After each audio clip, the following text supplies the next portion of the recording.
கண்ணம் அழகிய ரோசாப்பு கண்ணில் சிரிக்கிற ஊதாப்பு உதட்டில் உதிரும் தேன் முல்லைப்பூ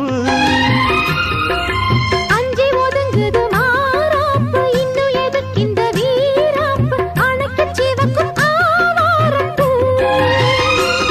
அடி சித்திரம் எப்படி சேலைய கட்டுச்சு தேவதை பாதங்கள் பூமியில் ஒட்டுச்சு